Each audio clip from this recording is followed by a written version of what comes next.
और समाचार पत्रों के माध्यम से समाचार प्रकाशित ना हो, इसे दबाने के लिए प्रयास किया गया।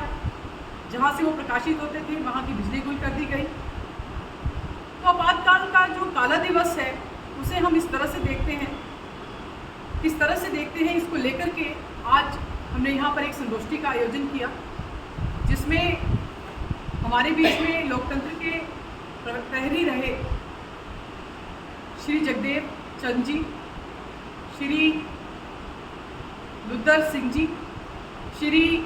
पीताम्बर जी, ऐसे 3 लोग भी मौजूद थे जिन्हें हमने सम्मानित भी किया और लोगों के बीच में अपनी बात को रखा कि किस तरह से 1947 से लेकर के 2014 तक इन 70 सालों में जिसने सबसे ज़्यादा समय तक इस देश पर राज किया, उस कांग्रेस की मानसिकता बिल्कुल भी नहीं बदली है। उस समय भी जब आपातकाल लगाया गया था तो रातों रात लगभग 1,40,000 लोगों को जेलों में बंदी बनाया गया, जबरन उन्हें बंदी बनाया गया और तिहाड़ जेल जैसी जेल जिसकी कैपेसिटी 1273 थी, वहाँ पर लगभग 3,500 लोगों को ज़बरदस्ती ठूंसा गया। न केवल ठूंसा गया बल्कि उन्हें प्रताड़ित भी किया गया और ऐसे 22 लोगों की वहाँ पर मृत्यु हुई। तो जो आपातकाल है उसको किस मंशा से उसे लगाया गया था, इंदिरा गांधी जी ने उन्हें इलाहाबाद हाईकोर्ट ने उनके जो चुनाव थे उसे निरस्त करने का फैसला सुनाया था और उस फैसले को सुनाते हुए अगली बार उन्हें चुनाव लड़ने से रोका ना जाए, इसको लेकर के उन्होंने आपातकाल लगाया और 1975 से लेकर के लगभग 21 महीने 21 मार्च 1977 को इस देश से आपातकाल हटाया गया। और इसके बीच में आज कांग्रेस जो आरोप हमारे ऊपर लगाती है कि भारतीय जनता पार्टी यदि सत्ता में आएगी तो संविधान को बदल दिया जाएगा, तो मैं आपके माध्यम से ये बताना चाहती हूँ कि यदि संविधान के साथ छेड़छाड़ की है तो सबसे अधिक 75 बार वो कांग्रेस पार्टी के राज में संविधान के साथ छेड़छाड़ की गई। लगभग 90 बार विभिन्न प्रदेशों पे, जिसमें बिहार गुजरात जैसे प्रदेश आते हैं, वहाँ पर आपातकाल की घोषणा की गई। तो ये जो कांग्रेस की मानसिकता रही है अराजकता वाली और सत्ता को हासिल करने के लिए किसी भी तरह के हथकंडे अपनाना, आज कांग्रेस नीति इंडिया अलायंस जो है वो भी यही कर रहा है। आज डीप फेक वीडियोस चला करके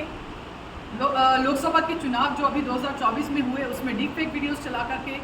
हमारे गृह मंत्री अमित शाह जी के माध्यम से ऐसा मैसेज देने का प्रयास किया जाता है कि SC OBC के आरक्षण को समाप्त कर दिया जाएगा।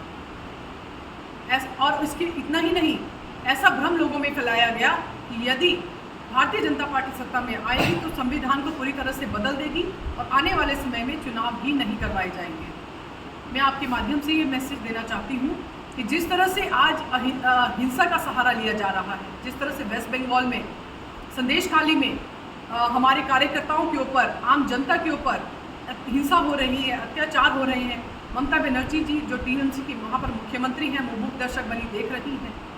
और अगर बात करें केरल की तो वहाँ पर 2016 के बाद से लेकर के 55 हत्याएँ कार्यकर्ताओं की हुई हैं, जिसमें 24 RSS और भाजपा के कार्यकर्ता हैं। हम बात करें तमिलनाडु की तो वहाँ की प्रदेश अध्यक्ष के अन्नामलई जी को उनके चित्र को एक बकरे के सिर पे लगा के और उस बकरे का सिर कलम करके एक वीडियो बनाया जाता है और उसे प्रसारित किया जाता है। तो क्या ये अत्याचार और हिंसा नहीं है? ऐसी झूठ फैलाने का प्रयास किया जाता है, ऐसे भ्रामक अत्याचारों का भ्रामक खबरें फैलाने का प्रयास किया जाता है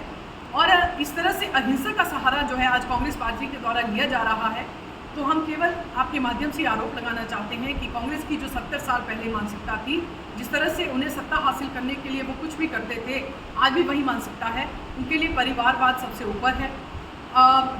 राजीव गांधी जी कहते थे कि बैलेट पेपर जो है ये एक उचित माध्यम नहीं है चुनाव करवाने का और हमें इससे आगे बढ़ना चाहिए। लेकिन आज राहुल गांधी जी जो हैं वो EVM का विरोध करते हैं। उसी तरह से अभी जब चुनाव हो रहा था तो मतदाता को बरगलाने के लिए 1 लाख रुपए महिलाओं को देने के लिए इन्होंने कहा कि बस टकाटक खटाखट 1 लाख रुपए महिलाओं के खाते में आ जाएंगे। तो क्या ये गलत नहीं है?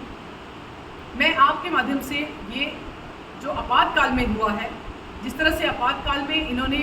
ज़बरदस्ती कोशिश की गई देश पे आपातकाल को थोपने की, उसी तरह से कांग्रेस जो है आज भी नहीं बदली है। आज भी कांग्रेस उसी तरह के हथकंडे अपना रही है और उसी तरह से प्रयास कर रही है कि किस तरह से इस समाज को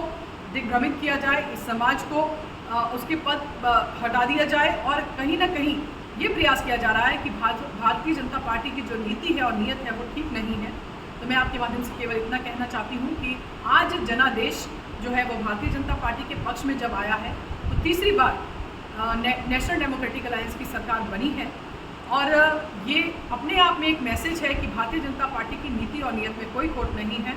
और आने वाले समय में इस बात को जनता तक पहुंचाने के लिए आज हमने इस संगोष्ठी का आयोजन किया था और जनता को जागरूक करने के लिए इस संगोष्ठी का आयोजन किया था। इतनी बात मुझे आपसे कहनी थी।